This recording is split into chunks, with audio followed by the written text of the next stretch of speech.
Welcome to the writer reads The Strays of Lunar One, Book 1, The Unwilling. Chapter 1, Infiltration. I've got you covered. Lewis breathed a sigh of relief as Oliver's voice came through the implant. Tell me I can open the door now.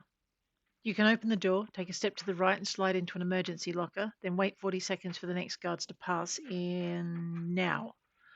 Lewis moved, running the dummy pass over the access controls and stepping through the door as Oliver instructed. The door to the emergency locker hissed open as he moved toward it, and he slid inside. The sound it made as it closed had his heart hammering.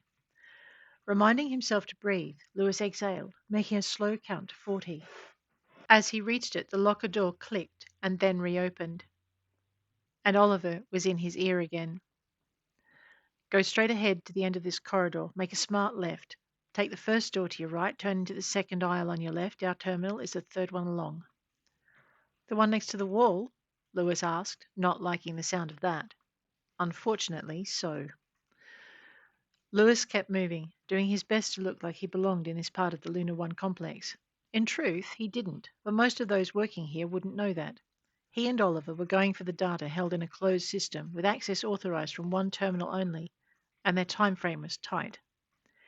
Lewis found it ironic that he, the weakest of the pair, had the most dangerous role to play. But, as Oliver pointed out, he was better at the infiltration side of things. It was what kept them afloat. Oliver was good at the tech side, but passing unnoticed?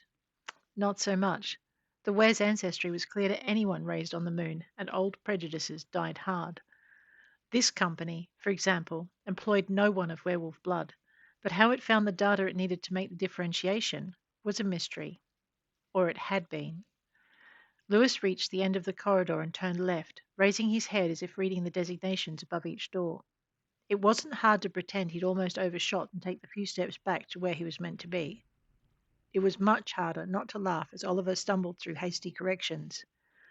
Chill, bro, Lewis explained. I'm just making it look good for the cameras. Oliver subsided as the door opened and Lewis stepped through, scanning the desks until he found his place. How much trouble the real employee was going to step into when he got himself out of the storage compartment and let the company know he'd fallen asleep in a bar was not their concern. That lay solely in Lewis getting in and out of the company's Lunar One premises with the relevant data. What they hadn't worked out was how their contact had found the location or why they weren't retrieving the data themselves, or why they'd insisted there be a Were on the team. Is that a problem? His agent, Charlotte Stamfia, had asked when she'd called them. Her tone of voice had said it had better not be, and Lewis had shrugged. The clients aren't usually that specific, he'd explained, and it would be good to know there was nothing coming to bite us as a result. Only thing that's going to come and bite you if you don't take this job is me, Charlotte had told him. I need the commission I'll get when you guys pull it off. She didn't tell them what she'd need it for, and Lewis didn't ask. Those who'd found their way onto Lunar One and who stayed there for any length of time had their secrets. Sometimes it was to do with the slowly recovering world below, and sometimes not. But whatever it was, he learned it was better not to ask.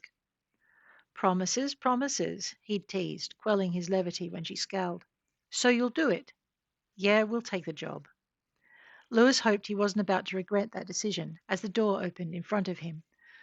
Looking around, he noted the setup, surprised to see the workstation aisles were longer than he'd expected, and that they contained large lab tables with a variety of equipment. It didn't take him long to reach the one Oliver said he needed. As well as the lab equipment, this one had 3 small polyfoam boxes set on the in tray at one end, and a glass-fronted refrigeration unit under the table. A quick glance at the front of the unit let him capture a picture of it with his implant, but he noted the tissue samples and blood vials with a twinge of unease. He noted also that each workstation was surrounded by half walls. It was as if someone had started putting them in cubicles and gotten bored halfway through. Or like security wanted the cameras to record what was going on inside each one. Lewis pulled a slip of paper from his pocket, glanced down at it, and then made a show of counting the desks along, then reading the label on the half wall at the back of the cubicle he'd chosen. Shifting his features into an expression of relief, he pulled out the chair and used the credentials they'd been given to log in. He was pretty sure the client had intended for Oliver to make the run, but both he and Charlotte had agreed that would be disastrous. There was no way the Were would have made it past the foyer without being identified and pulled aside. And this company had a very interesting history when it came to disappearing wolves. If Lewis hadn't known better, he would have thought it was run by cats. Except the company's policy was the same for all shapeshifters. It was something he'd look into if they got another call dealing with the place. But it also made him wonder why their client had targeted it and why they'd asked for a were to do the job. He hoped they wouldn't be disappointed by the fact Oliver had been kept strictly off premises. Tell me what I'm looking for, Ollie, he instructed inside the implant. Open up the registry. As he followed Oliver's instructions, Lewis was glad they'd been able to bypass the security that prevented most communications. If it had been a blanket blocker, they'd have been out of luck, but since certain corporate executives needed to communicate externally, it wasn't. The setup was a series of not so simple access codes and tests that had taken him and Oliver a week to breach. Once that had been done, they'd only had to work out how to get the data out of the building, since the computer operated on an enclosed system. They've got to be able to transfer their findings somehow, Oliver had reasoned, otherwise it wouldn't be any use to them. Unless they run the queries they need on that machine and copy the findings over, Lewis suggested. That still means they need a way to get it off the machine, and there aren't any data ports, Oliver had pointed out. Short-range transmission? Lewis had asked, and Oliver frowned. To authorize implants only, he'd proposed, and both he and Lewis had sat back in their seats and thought about it. We need to find the right employee, they'd said at the same moment, and then laughed. The memory made Lewis smile as he worked through the files. It added yet another week to the operation, but they'd finally tracked down the exec who ran the department, and then the guy who worked most closely with it from the next management tier up. Either one of them would have been a likely candidate, so they took both.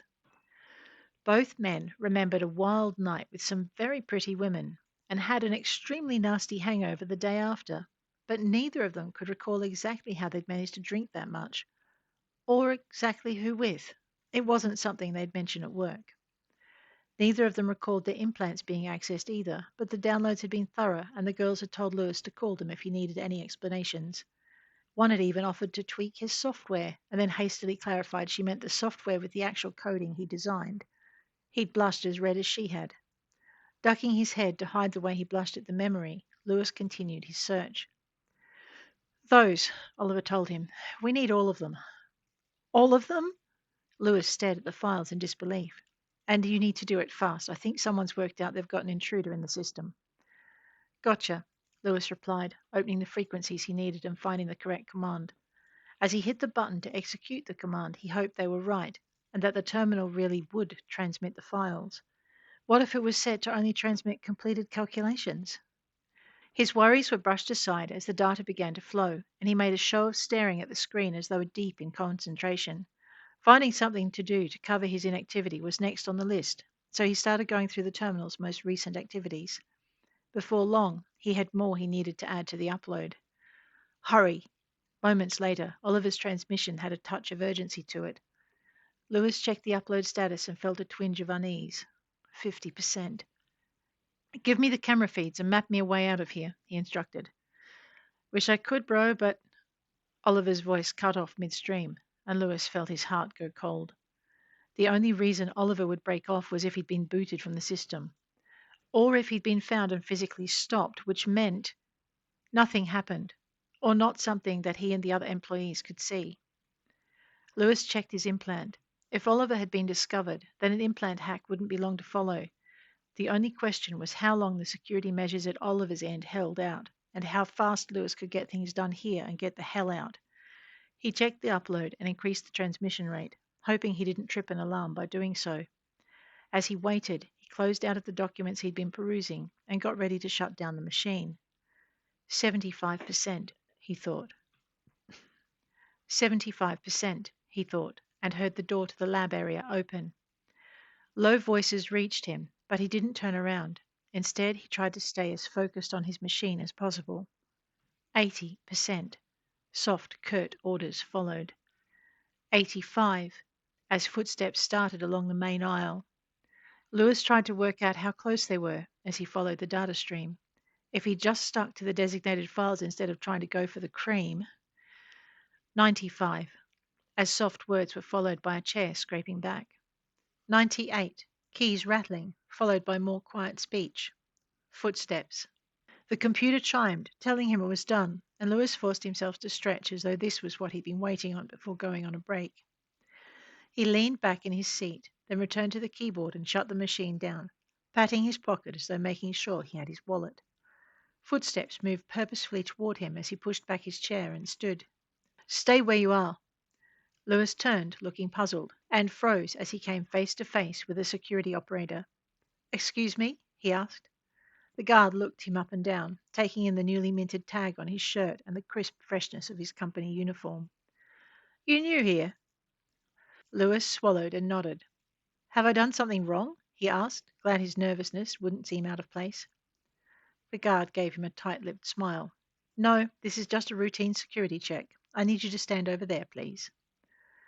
Uh-oh, not good, Lewis thought, taking a step back toward the wall as he scanned the room.